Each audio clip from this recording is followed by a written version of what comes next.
Père, sanctifie-toi à travers le temps de Seigneur. Et que le nom de Jésus soit glorifié. Que ton nom soit élevé, soit exalté. Pour la gloire de ton nom. Merci mon Père. Merci. Amen. Amen. Que Dieu soit béni. On est très content, très heureux de vous retrouver au milieu de vous. Il y a quelques mois en arrière, on était venu avec un frère. C'est aussi le dimanche matin et vraiment, Dieu nous avait fait du bien par rapport à la parole de Dieu. Et comme votre responsable Pépé vous l'a mentionné, je suis actuellement sur Toulon. Et comme ce dimanche matin, alors, il y a eu un changement, j'ai appelé Pépé pour être ce matin au milieu de vous. Et il m'a dit, les portes sont ouvertes, tu es le bienvenu. Et je remercie l'Église de nous recevoir, moi et ma compagne, pour la gloire du Seigneur. Que Dieu soit vraiment béni. Moi, je crois que Dieu va nous bénir ce matin. Est-ce que tu t'attends à Dieu ce matin? Qui s'attend à Dieu ce matin? Bien fort, amen. Dieu est bon. Ah. Dieu est bon. Et ce Dieu bon veut se faire connaître en nous. Comme je disais hier, comprenez-moi le sens que je le dis,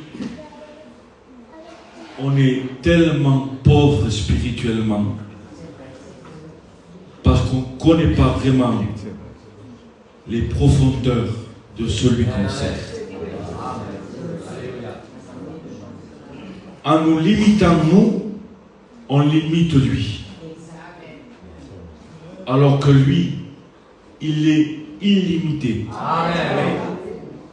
Alors, ne te limite pas dans ton travail, ne te limite pas dans ton adoration, ne te limite pas à le servir, ne te limite pas à l'aimer, mais suis-le, sers-le, aime-le de tout ton cœur, parce qu'il mérite.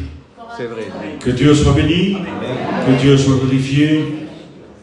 J'étais entre deux messages, mais Dieu me pousse vraiment à vous parler des appellations de Dieu.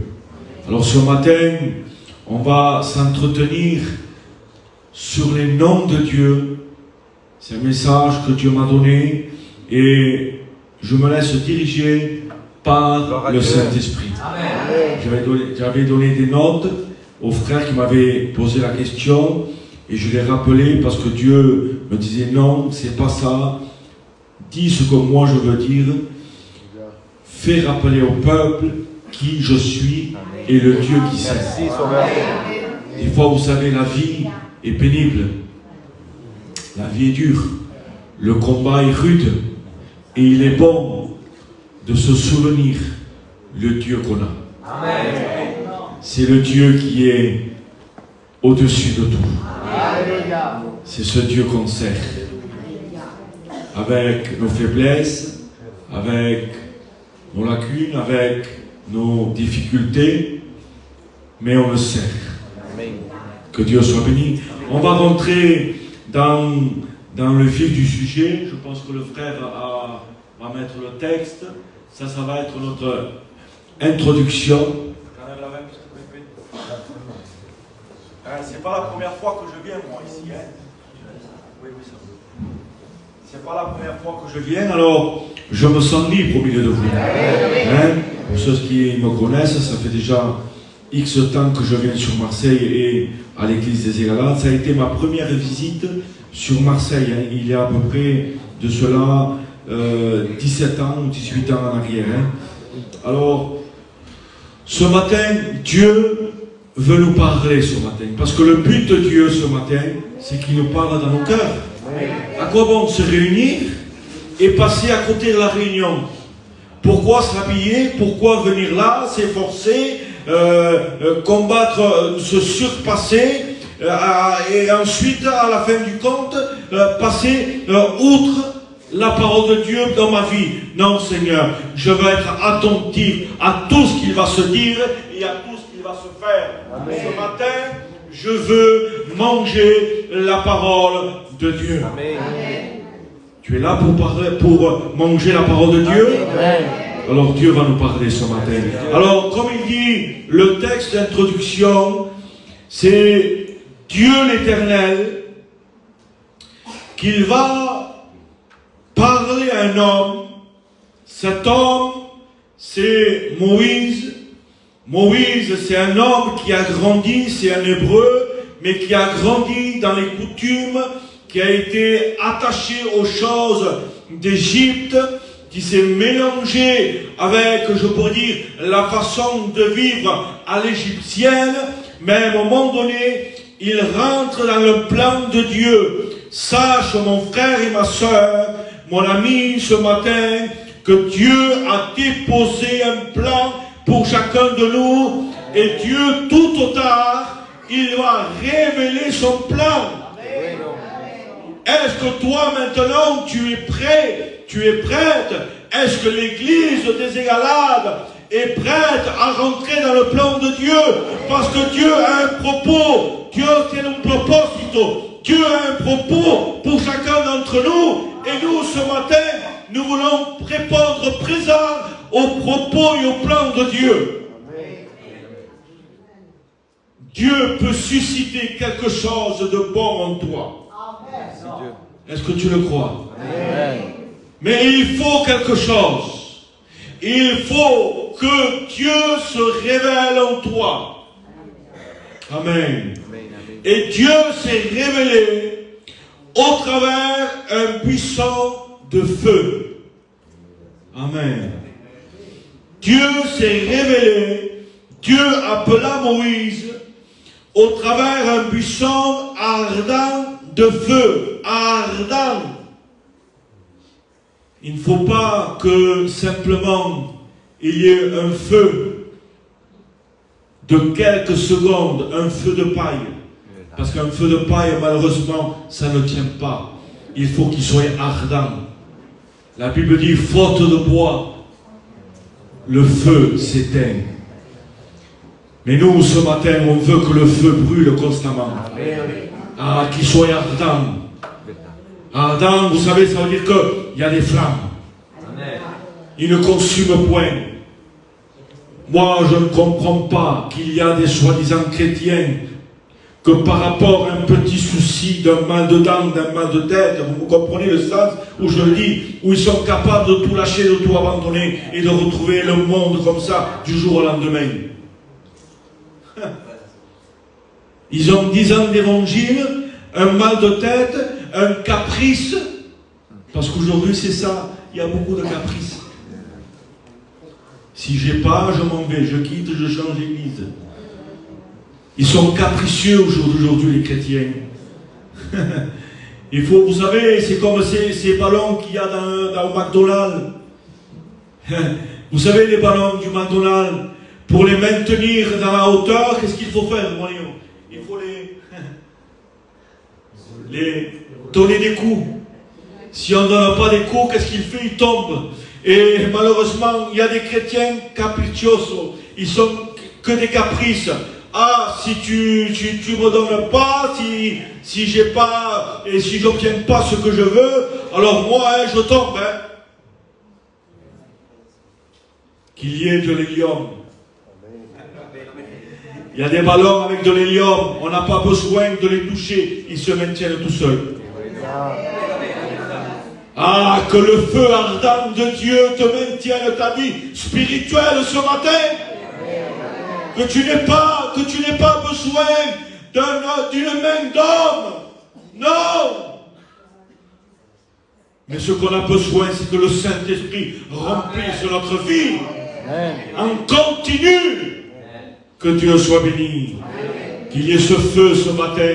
Alléluia. Qu'il te rappelle en toi, dans ton cœur, dans ta vie, le Dieu que tu dois servir. Amen. Amen. Merci Dieu. Alors là, il dit que ce buisson a attiré Moïse. Et là, Dieu va se révéler à Moïse. Et là, il va lui dire, j'ai un plan, j'ai un propos pour le peuple hébreu, c'est mon peuple et je vais être leur Dieu. Et ils vont quitter l'Égypte et ils vont me suivre et ils vont m'aimer. Mais Moïse va poser une question et on peut le voir au travers le texte d'ouverture que je vous ai donné. Là, il va dire ainsi: mais ils me demandent quel est son nom. Quand je vais aller vers eux et que je vais leur dire: laissez tout, abandonnez tout et suivez ce Dieu, eux vont me demander: mais quel est son nom? Parce que en ce temps-là, il y avait plusieurs dieux. Alors pourquoi abandonner un Dieu pour retourner sur un autre Dieu? Mais le Dieu, celui-là, qui a parlé à Moïse, était le véritable Dieu. Tu peux chercher dans le monde. Il n'y a pas autre Dieu que lui. Et là alors, Moïse lui dit: qu'est-ce que je vais dire? Quel est ton nom? Et Dieu va lui dire dans la simplicité, au verset 14, Dieu dit à Moïse: je suis celui qui suis. Amen. Ah, je suis celui qui suis. Et on va voir qui est Dieu ce matin. Vous voulez découvrir qui est Dieu? Vous voulez savoir les appellations de Dieu? Alors, premièrement, la première appellation, c'est Yahvé. Amen. Yahvé qui signifie quoi? Le Dieu de la révélation envers nous. Je vous dis quelque chose ce matin.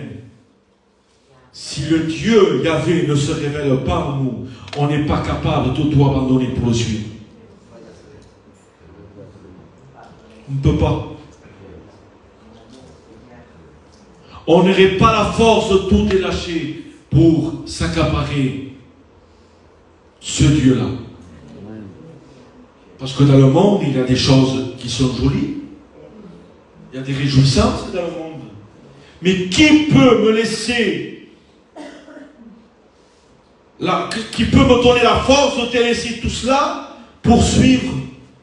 C'est un peu la révélation que Matthieu a eue.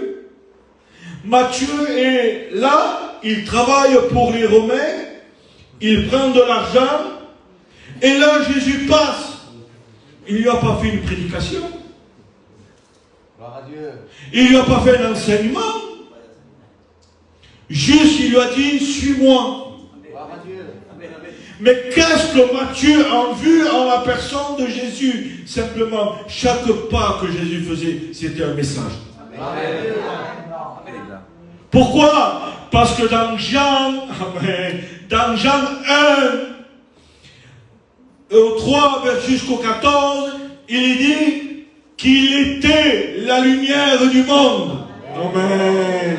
Quand Jésus lui dit: suis-moi, il voit en lui la lumière qu'il n'avait pas connue jusqu'à présent. S'il n'y a pas le Dieu de la révélation, on ne peut pas suivre Dieu. On ne peut pas aimer ce Dieu s'il n'y a pas de révélation. La révélation se fait d'amour. On la reçoit. Jésus se reçoit. Dieu se reçoit. Le Dieu Yahvé, le Dieu de la révélation. Sans révélation, je suis incapable d'aimer Dieu. Parce que je ne peux pas aimer Dieu si je n'ai pas reçu premièrement son amour. On ne peut pas dire: Seigneur, je t'aime, alors qu'on n'a jamais vu. À part si sa révélation m'a touché, si je suis éclairé. Il était la parole faite chair. Ah, c'est pour ça que je vous dis que chaque pas qu'il faisait, c'était un message. Un message. En disant: je suis la lumière, je suis la porte, je suis la vie, je suis tout. Dieu peut être tout pour toi. Il est le Dieu de la révélation. Amen. Amen. Ensuite, il est Elohim. Elohim veut dire l'appellation créateur. Il veut créer quelque chose de nouveau. Si Dieu ne crée pas en toi, tu n'es pas né de nouveau. Ce n'est pas parce qu'on porte un voile, ce n'est pas parce qu'on a une Bible qu'automatiquement on est né de nouveau. Malheureusement, les frères, je le dis, il y a beaucoup de naissances. Si, mais malheureusement, il y a un souci, ils sont nés adultes. Je le répète, vous n'avez pas compris. Il y a des naissances, mais ils sont nés adultes. Un adulte, on ne peut pas l'indiquer, on ne peut pas le conduire, on ne peut pas lui apprendre à parler, on ne peut pas lui apprendre à marcher. Il sait tout et il connaît tout. Alors que la Bible nous demande de naître de nouveau comme un nourrisson. Que nous soyons des nourrissons ce matin, en disant, Seigneur, je veux apprendre que de toi. Je veux que ta parole m'enseigne. Je veux que ta parole me conduise. Je veux que ta parole m'instruise. Trop de naissances adultes. Et quand il y a des naissances adultes, ça complique la chose. Parce qu'on ne peut plus conseiller un chrétien. Il devient charnel. Et des charnels, on n'en a pas besoin dans nos églises. Ce qu'on a besoin, c'est des hommes et des femmes d'une nouvelle naissance. Qui ont reçu la création de Dieu. Seigneur, crée en moi un désir. Pas un caprice. Dieu n'exauce pas les caprices. Dieu n'exauce pas les caprices. Non, non, Dieu exauce un désir profond. Amen. Seigneur, tu vois que j'ai des problèmes, mais Seigneur, je veux te suivre. Amen. Là, Dieu t'aime. Là, Dieu t'aime. Maintenant, un caprice. Je le veux parce que l'autre le veut. Je veux l'obtenir parce que l'autre l'obtient. Je veux balayer parce que l'autre la balaye. Non, non, qu'il n'y ait pas de caprice ce matin, mais qu'il y ait des désirs de cœur. Si ou non? Si ou non? Est-ce que vous êtes d'accord ce matin?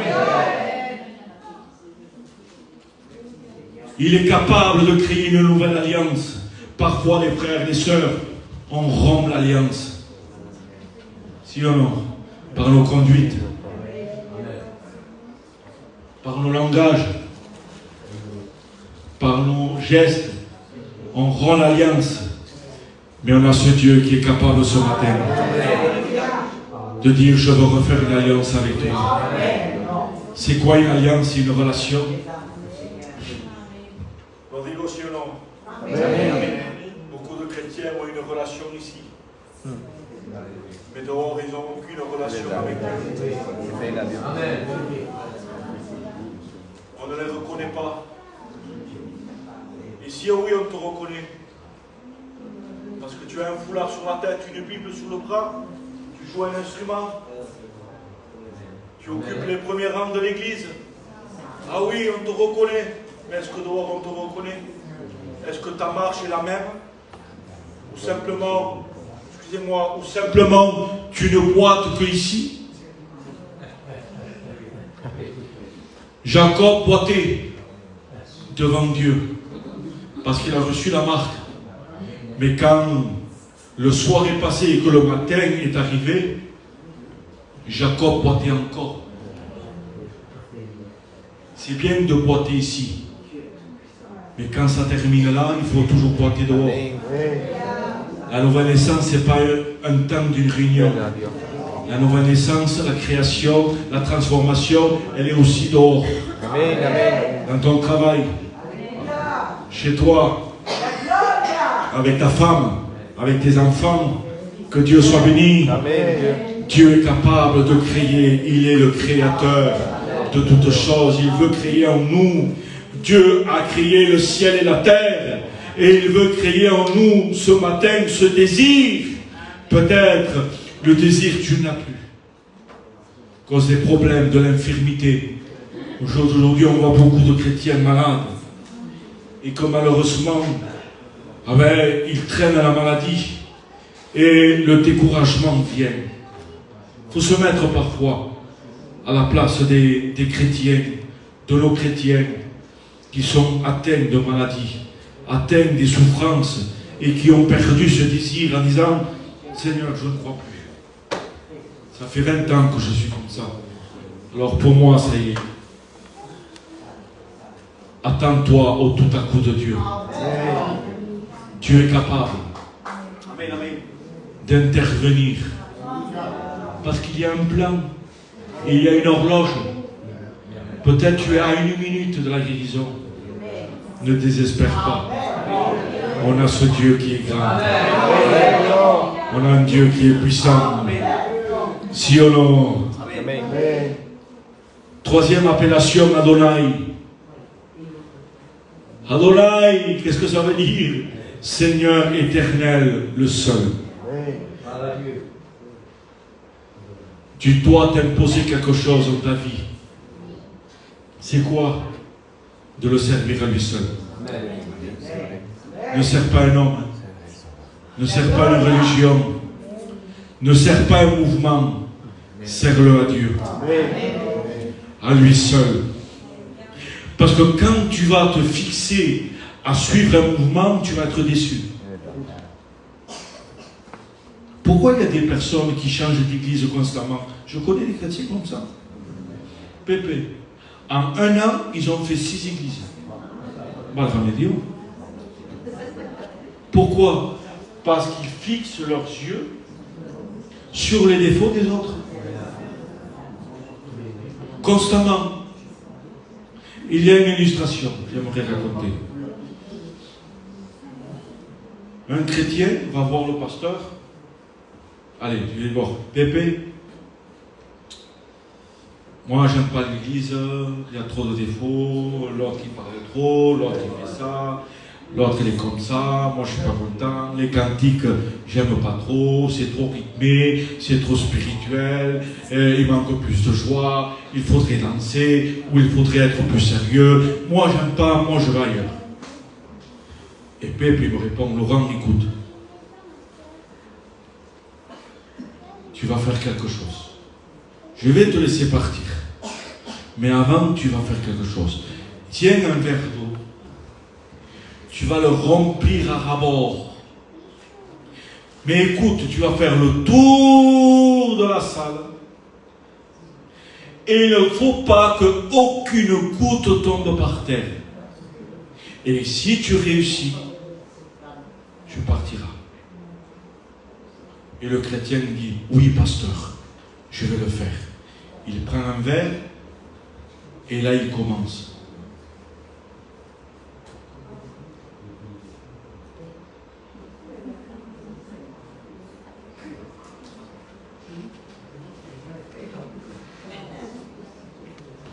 Et il fait le tour. Pasteur, j'ai réussi. Aucune goutte n'est tombée. Et le pasteur va dire, voilà comment tu dois marcher dans l'église. Ne pas regarder ni à droite ni à gauche, mais concentre-toi sur ton verre d'eau. Et le chrétien, sous la révélation, il a compris, pasteur, je reste dans mon église. Je ne dois pas regarder les défauts des autres, mais je dois regarder ma vie. À ne pas qu'aucune goutte de ma vie spirituelle ne tombe par terre. Que Dieu soit béni, que Dieu soit glorifié. Ne te fixe pas, ne regarde pas ce qui se fait, ce qui se dit, ce qui ne se dit pas. Non, toi, tu as un but, c'est de suivre Dieu. C'est d'aimer Dieu. Alléluia. Il est le Seigneur, l'Éternel. Il dit, tu craindras. Tu craindras. Le mot craindre, c'est pas peur. Il ne faut pas avoir peur de Dieu. Muchos los gitanos son así, tengo miedo que Dios. tu as peur de Dieu, mais il ne faut pas avoir peur de Dieu. Le mot a été mal traduit. Le mot veut dire tu aimeras. Amarás tu Dios. Tu aimeras ton Dieu. Beaucoup, excusez-moi, beaucoup n'osent pas aller dans des mariages, danser, parce qu'ils ont peur de la réprimande. Je touche un point sensible. Ah, no puedo ir a la boda. Que si me pilla Facebook.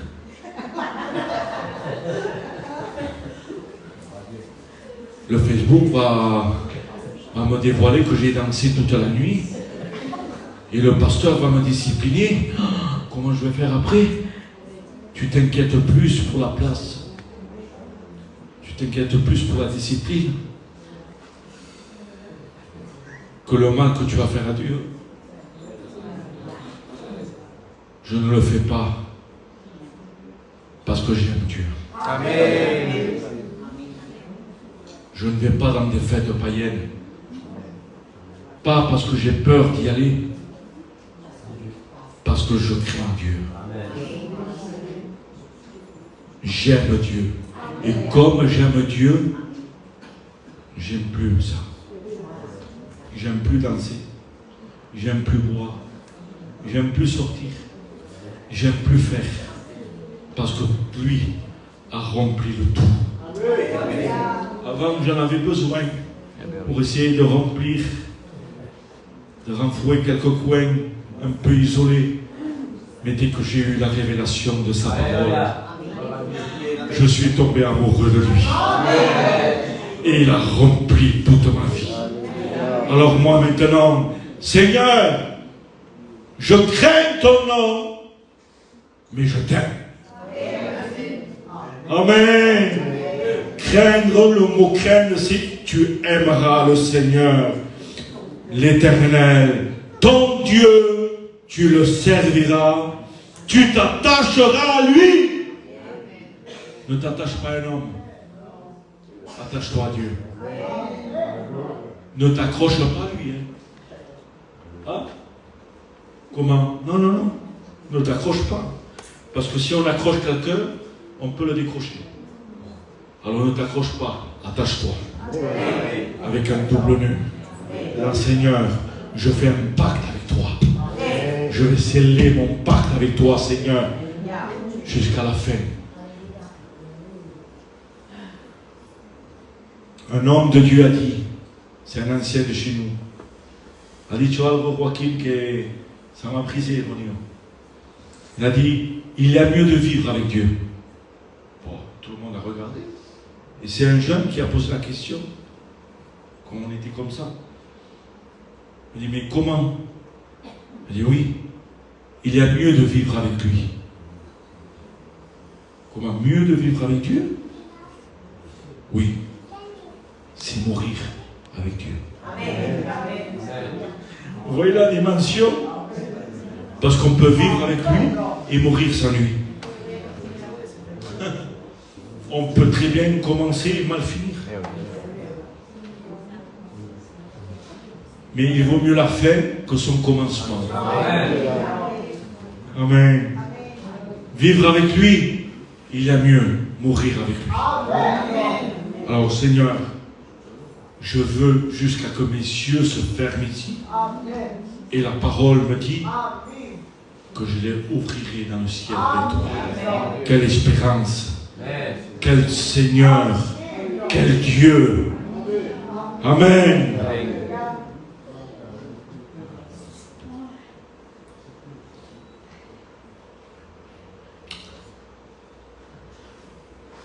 Je passe ce point.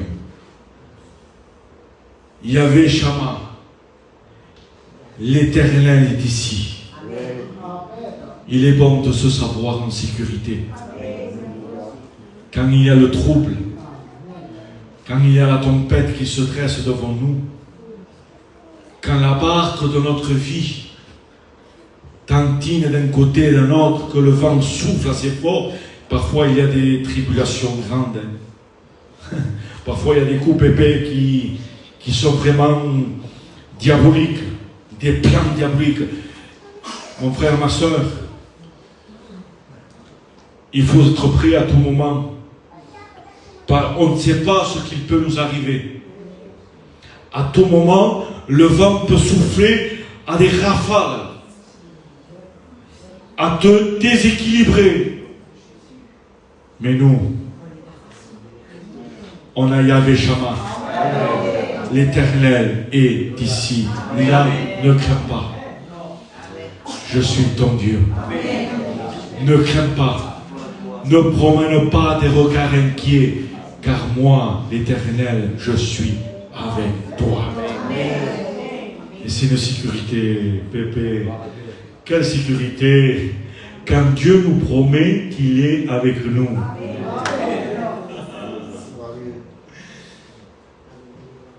Pierre, on l'amène en prison. Écoutez, on l'amène en prison. Et le lendemain, il doit mourir. Moi, si on m'annonce que je dois mourir demain, je panique un peu. Je ne vais pas dormir toute la nuit. Je vais être réveillé, mais il dit que l'apôtre Pierre dorma toute la nuit.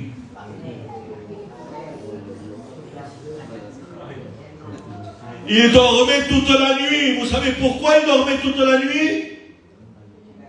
Parce qu'il était en sécurité. Quelle était sa sécurité? Jésus lui avait dit quelque chose.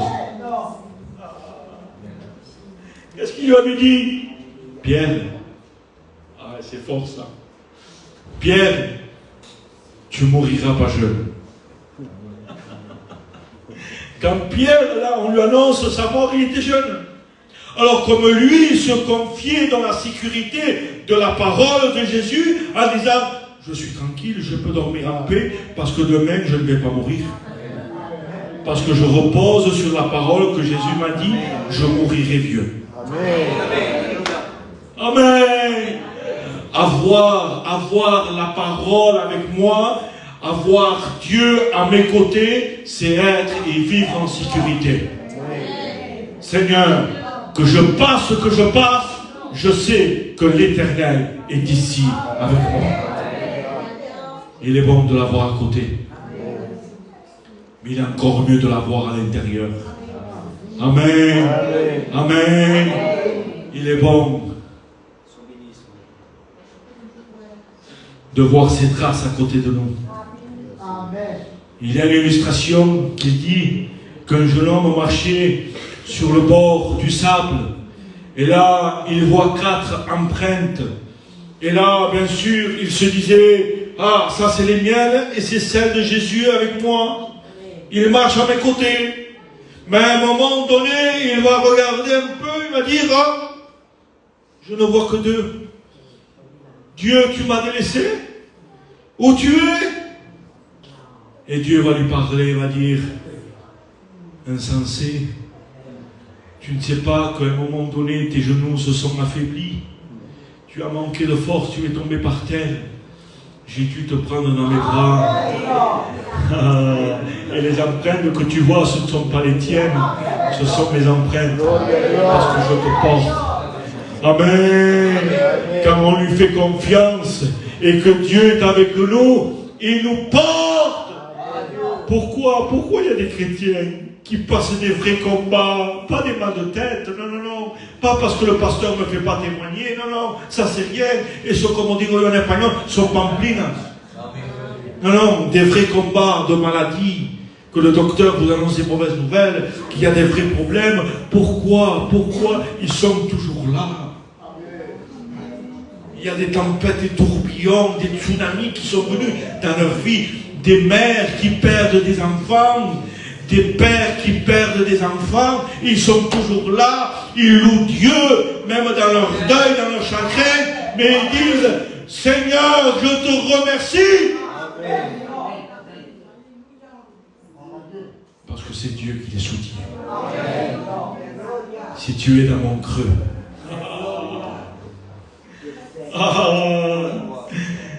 il est bon de se cacher dans le creux.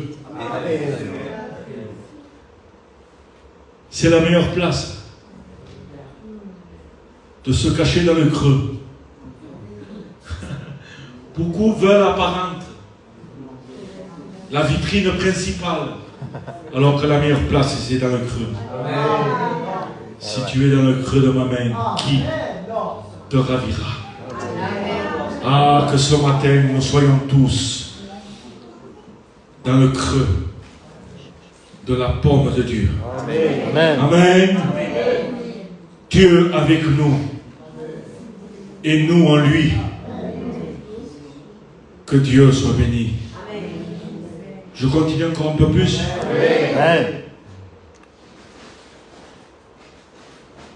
El-Roi, Dieu qui voit. On a un Dieu qui voit. Merci Dieu. Des fois, il dit, Seigneur, mais tu ne vois pas. Et bien sûr qu'il voit. Mais Seigneur, tu ne comprends pas parce que je le parle. Bien sûr qu'il parle. Bien sûr qu'il sait. Parce qu'il a un Dieu. On a un Dieu qui compatit. Ce nom a été donné particulièrement par Agar. C'est Agar qui lui a donné ce nom. Dans Genèse 16, elle est seule et désespérée. Et des fois, on est dans cette situation seule et désespérée. Mais on a un Dieu qui nous voit. Amen. Seul et désespéré, et on n'a même pas une prière, un mot qui sort. Il y avait un jeune chrétien que chaque fois il disait, Seigneur, c'est moi Simon. Il n'y avait pas une grande prière. Il n'y avait pas, vous savez, cette voix angélique. Il y a des prières angéliques. Je ne sais pas à Marseille, mais à Perpignan, il y a des prières qui font peur. C'est verdad, c'est verdad. Il prend un ton de voix, il change la voix. Oh Dieu, je te loue. Mes entrailles sont touchées. Mon ami, je suis dans les hauteurs de ta grâce. Et des prières comme ça. Mais lui, il disait simplement, Seigneur, c'est moi Simon. Il y a un jour, Simon est tombé gravement malade.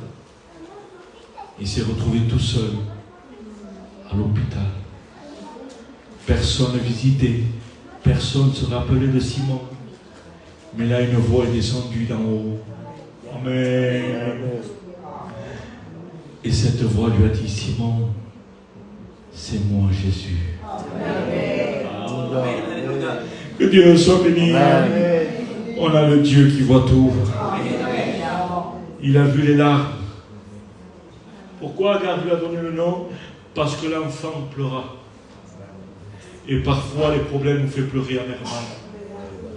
Peut-être ici, tu ne pleures pas, mais quand tu es chez toi, tout seul, tu penses à tes problèmes, tu es face à ta situation, des larmes coulent.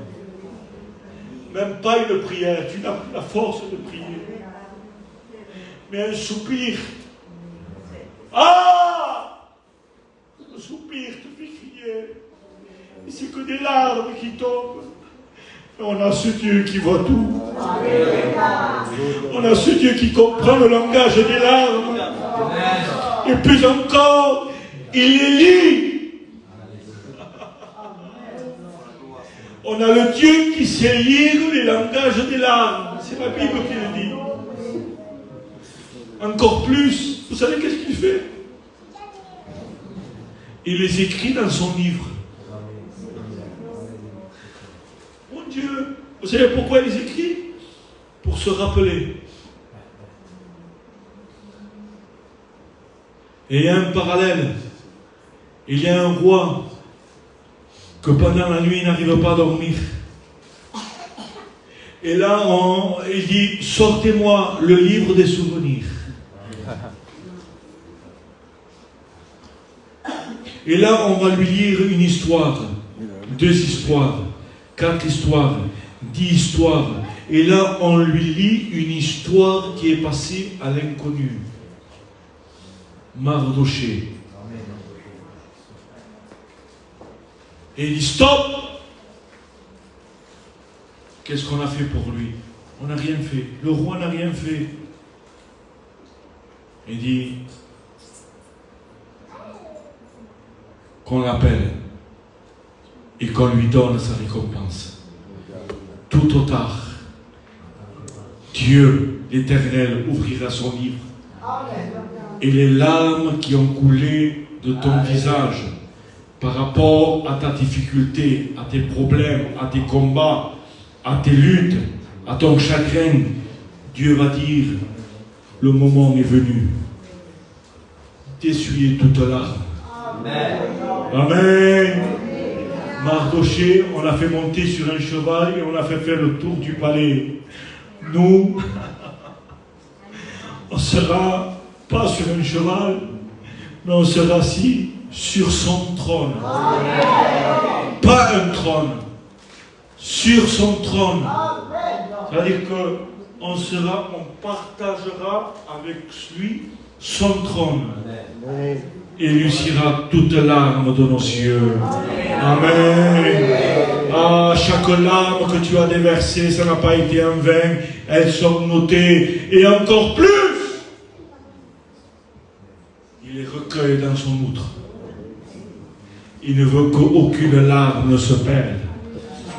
Ah, ce matin, le Dieu qui voit tout, il connaît toutes choses. Il est le Dieu très haut. Il est au-dessus de tout. Il contrôle tout. Il dirige tout. Il conduit tout. Il sait tout. Alors ce matin, ne désespère pas, mais fais-lui entièrement confiance. Il y avait Sabaoth, l'Éternel des armées, celui qui combat pour nous. Ne combat pas tout seul. Hein. Ne combat pas avec ton expérience. Tes 20 ans d'évangile, tu n'y arriveras pas. Si lui n'est pas avec toi, tu n'y arriveras pas. On ne peut pas y arriver, les frères. Ronnie, on sait combien que tu prêches, mon frère, tu es dans la vie chrétienne. 42 ans. Il y a du poids quand même. Bien sûr. Mais si Dieu te lâche, tu coules, mon frère. Ce qui te maintient, ce n'est pas ta vie de 42 ans. C'est parce que Dieu te tient dans sa main. Et tant que Dieu combat pour toi, parce que les combats, les meilleurs combats et les meilleures victoires, c'est quand lui combat. Quand nous, on veut combattre de notre propre façon, c'est là qu'on se trompe. Mais quand on ne veut pas se tromper, on dit Seigneur, je te dépose à toi ce problème. C'est ce que le roi a fait. Vous savez qu'est-ce qu'il a fait, le roi? Il est dit que le roi monta, non pas le roi, le prophète, il dit qu'il va monter et il va lire une lettre à Dieu. C'est ça. Dans le livre des rois. Par rapport aux Assyriens. Que les Assyriens avaient fait une menace au peuple. Et comme lui, il avait une armée, il avait tout ce qu'il fallait, mais lui ne comptait pas sur son armée physique. Il comptait sur l'Éternel des armées. Il monte, il lui lit la lettre, il lui dépose et il s'en va. Et Dieu regarde la lettre et il lui dit, écoute, dis au peuple qu'ils aillent dormir, qu'ils ferment les fenêtres, moi l'Éternel, je vais combattre pour eux. Et les Assyriens sont là, avec toute leur méchanceté. Ah, il peut se dresser, il peut se dresser devant toi. L'ennemi, le diable, avec toute sa puissance, peut se tenir contre toi. Mais l'Éternel des armées combattra pour nous. Il est dit que le lendemain matin, au lever du soleil, les enfants d'Israël ont ouvert leurs fenêtres. Et qu'est-ce qu'ils ont découvert? L'armée assyrienne, ils étaient tous par terre. Ils avaient tous péri. Parce que l'Éternel des armées était descendu. Et ils avaient combattu. Dieu combat pour nous. Est-ce que tu le veux ce matin? Qui le désire ce matin? Lève ta main. Dis un fort amen.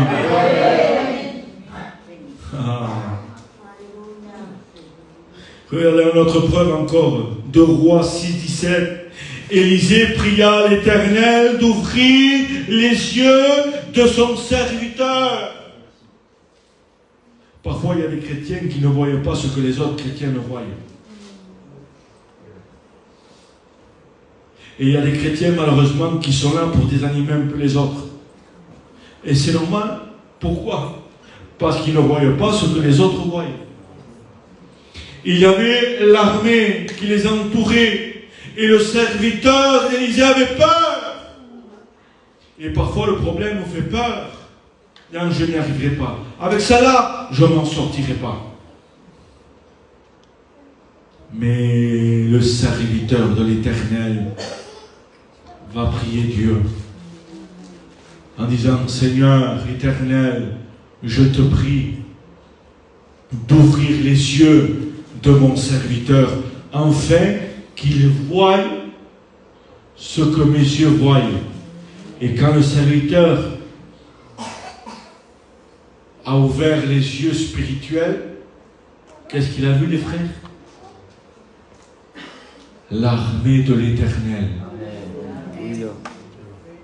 Qu'ils étaient tout autour de l'armée des Assyriens. Voilà ce que Dieu peut faire. On sert de Dieu. On sert ce Dieu, Église de Dieu. Alléluia. Alléluia.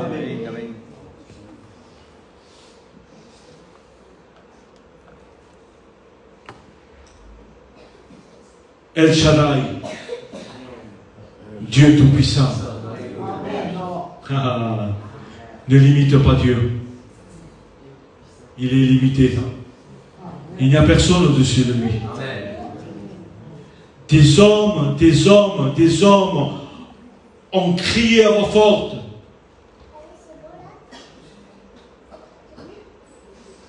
Qu'est-ce qui s'est passé? Le propriétaire du Titanic, même Dieu ne peut pas couler le bateau. Une simple glace, un iceberg l'a fait couler. Une création. Ça n'a pas été Dieu. Une création de Dieu. Il n'y a personne comme lui. Personne ne peut se mettre au diapason de notre Dieu. On a ce Dieu puissant. Ne dis pas au problème à Dieu, tu as un problème. Dis-lui au problème, j'ai un Dieu puissant. Et je sais qu'il va me délivrer. Je sais que je vais remporter la victoire. Amen. Yahvé Shalom, l'Éternel de notre paix. Combien de maisons ont besoin de paix? Combien de foyers ont besoin de la vraie paix? Seul Dieu peut donner la vraie paix. C'est quoi la vraie paix? C'est passer un bon temps dans une réunion? Non.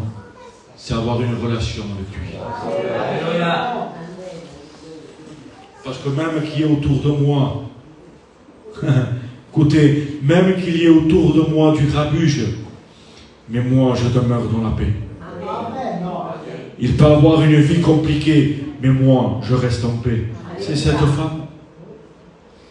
Dans le livre des rois, si je ne me trompe, il a son fils.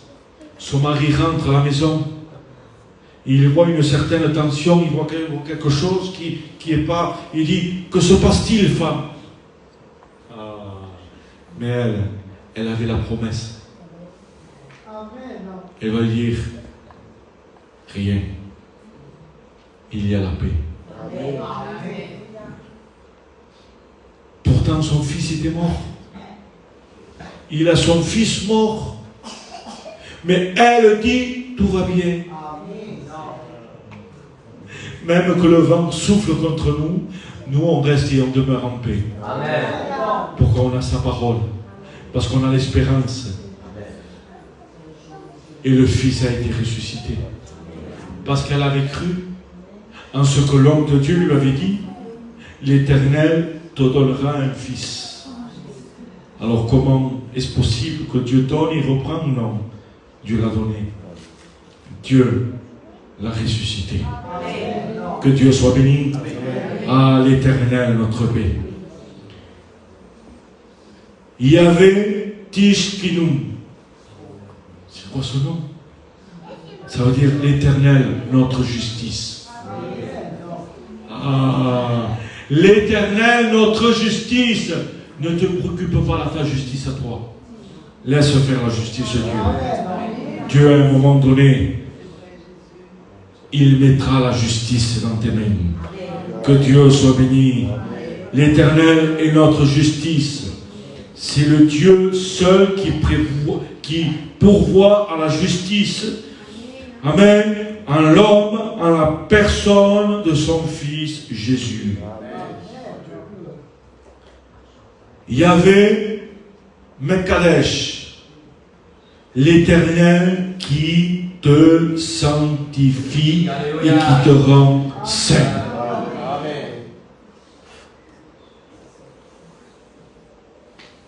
La sainteté n'est pas de nous. La sainteté, c'est lui. Nous, on marche dans la sanctification, mais on n'est pas saint. C'est lui qui est saint. Amen. Amen. Mais lui, il nous sanctifie et il nous rend juste. Yahvé Rapha, l'Éternel qui guérit. Il est le Dieu qui peut nous guérir de nos maladies corporelles. Est-ce que vous croyez à ça? Il y avait un jeune homme à Perpignan. Il devait avoir 13-12 ans à l'époque. Ça fait de cela 4 ans à peu près. Il avait une sclérose en plaque. C'est comme ça qu'on dit, une sclérose en plaque. La colonne vertébrale, toute tordue. Scoliose, c'est ça, Laurent, je ne sais pas trop. Une scoliose. Et on l'avait opéré. Et ça, on ne peut pas le recoudre. On ne peut pas mettre des points. Il faut que ça se referme tout seul. Et pendant 4 ou 5 mois, ça ne se refermait pas.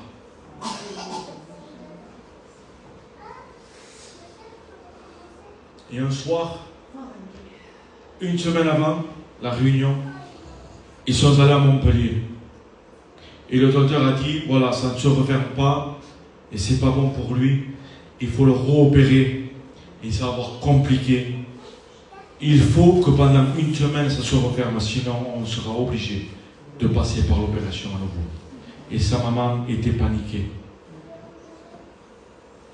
Ils sont de Béziers. Le soir, le lendemain, il devait remonter à Montpellier.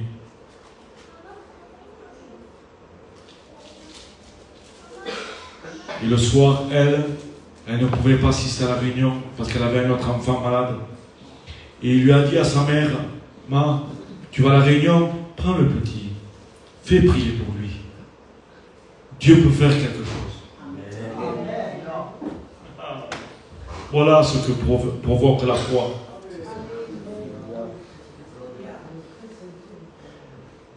Et il vient à la réunion avec sa grand-mère. Je prêche le message. Je me sens pour faire un appel pour les malades.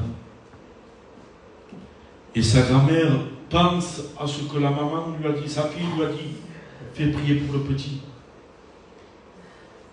Et il me dit, pasteur, prie pour le petit parce que demain, on va à l'hôpital. Mais moi, je n'étais pas au courant de ça. Ça, moi, je l'ai su 3 ans après. Il vient au devant. Je descends avec un autre pasteur. Et on commence à prier. Et je ne sais pas, ma main se pose sur son dos. Sans le savoir, Pépé. Je pose ma main sur son dos et je commence à prier.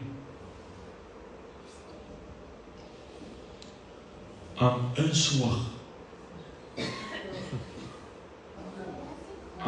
soir, Dieu a fait ce qu'en 6 mois, ça ne s'est jamais fait. Quand le lendemain, ils sont allés à Montpellier, qu'ils ont enlevé le pansement, tout était fermé. Dieu guérit. Et combien d'autres malades qui ont tenu la guérison parce il y avait Rapha, l'Éternel qui guérit. Il y avait Roshi, l'Éternel, notre berger. Faites ses brebis.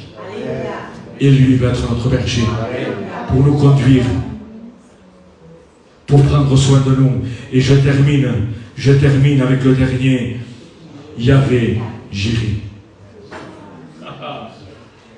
Yahvé Jiré, c'est un vieillard qui lui a donné ce nom. Avec un jeune homme de 12 ans qui sont montés en haut d'une colline. Et ce vieillard, à un moment donné, a préparé l'Holocauste. Il a placé le bois, il a demandé le feu, et l'enfant Isaac lui a dit, Père, il y a le bois, il y a le feu, mais où est l'agneau? Et là, le vieux Abraham a dit, Dieu pourvoira. Amen. Qu'est-ce que Dieu a pourvu? Il est l'agneau de Dieu qui ôte le péché du monde. Jean va le voir dans un désert aride. Il va le distinguer dans une silhouette. Son regard va être attiré. Et là, il va déclarer, voici l'agneau de Dieu. Dieu pourvoira. Tu sais que Dieu peut pourvoir pour tout. Amen. Alors ce Dieu-là, qui tu es? Dis-leur. Dis à l'église des Égalades, je suis celui qui est. Qui tu as besoin que Dieu soit, il peut être tout pour toi. Tu veux un docteur, il veut être docteur. Tu veux un berger, il est le berger. Tu veux la paix, il est le prince de la paix. Tu veux l'étoile qui illumine, il est l'étoile brillante du matin. Tu veux une porte de secours, il est la porte. Tu veux un chemin, il est le chemin. Tu veux la vie, il est la vie. Il est tout. Alors moi, ce Dieu, je veux le louer. On le loue ensemble? Qui veut le louer ce matin? Alors on va faire quelque chose. On va se lever de nos places, s'il vous plaît. On se lève de nos places. Moi,